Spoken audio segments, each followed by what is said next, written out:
कहते हैं हस्ती डर माने नहीं जो स्वान बुकाही, और शीश महल को देख के वो भौंक भौंक मर जाएं। हाथी कभी भी कुत्ते भौंकते रहो उनकी परवाह नहीं करता, क्योंकि वो उसको हानि कर नहीं सकते। और जो कुत्ते होते हैं वो अपने दोष अपने जैसा ही, शीशे के महल में कहीं शीशे का महल बना हो, वो उस दर्पण के अंदर, उस शीशे के अंदर अपनी शकल देखकर सामने वाले को एक दुष्ट विरोधी मानकर वो कुत्ता अपनी ही परछाई सामने जो तस्वीर दर्पण में दिखती है उसकी तरफ भागता है भौं भौं करके कि तुझे मार डालूंगा, तू गंदा कैसे आ गया यहाँ पर। और वो होता है उसका स्वरूप। तो कहते हैं वो कुत्ता उस शीशे के महल में अपनी ही शकल देख देख कर भौंक भौंक के मर जाएगा।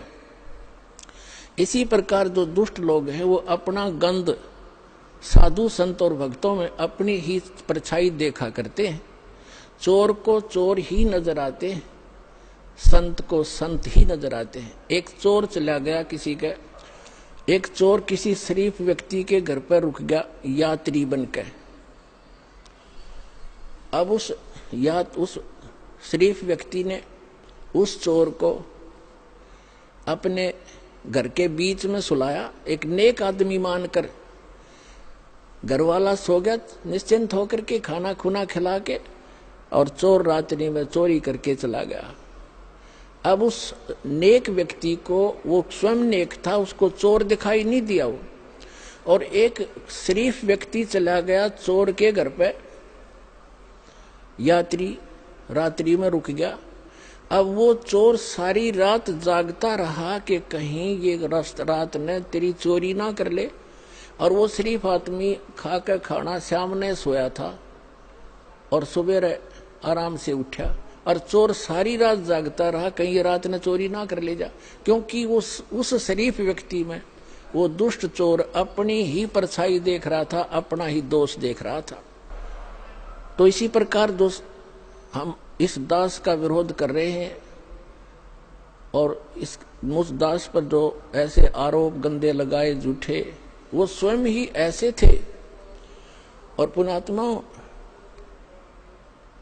आप देख रहे हो क्रोथा आश्रम सरकार के पास रहा 7 वर्ष, उसको लुटवा दिया, करोड़ों की संपत्ति भक्तों के दान का नाश करवा दिया, सारा लुटवा दिया। और आज परमात्मा ने हमें क्या दे रखा है। और जो ऐसा बताते हैं, सुनने में आ रहा है कि जो उस परमात्मा के सच्चे स्थल से कोई सामान उठा कर ले गया था, उनका सर्वनाश होने जा रहा है।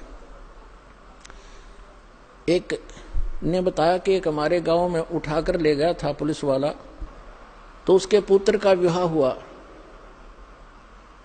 वो लड़की ने आकर देखा कि तुम ये चोरी का सामान एक संत के दरबार का उठा कर लाए हो।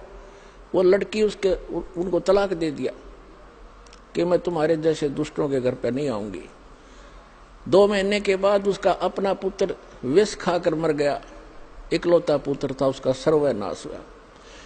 तो पुण्यात्माओं, हम किसी को बद्दुआ नहीं देते, लेकिन भगवान का जो तराजू है वो एररलेस है।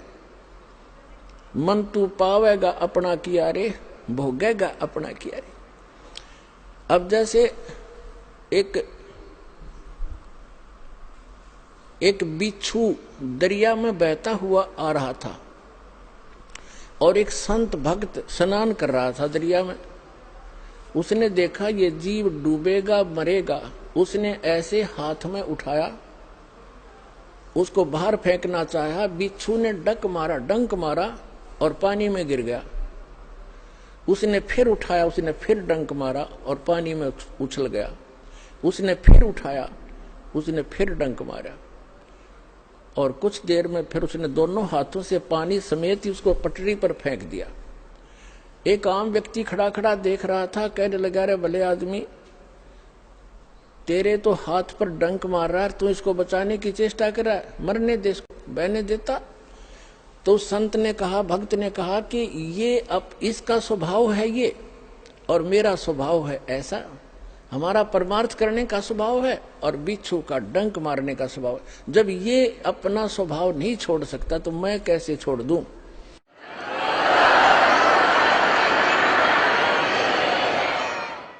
तो पुण्यात्माओं, जो दुष्ट लोग हैं वो तो बिच्छू हैं, वो तो डंक मारते रहेंगे, लेकिन आप संत भी हो और जो तो को काटा बोवे ताको बो तू फूल, और तो ही फूल के फूल हैं वाको है त्रिशूल।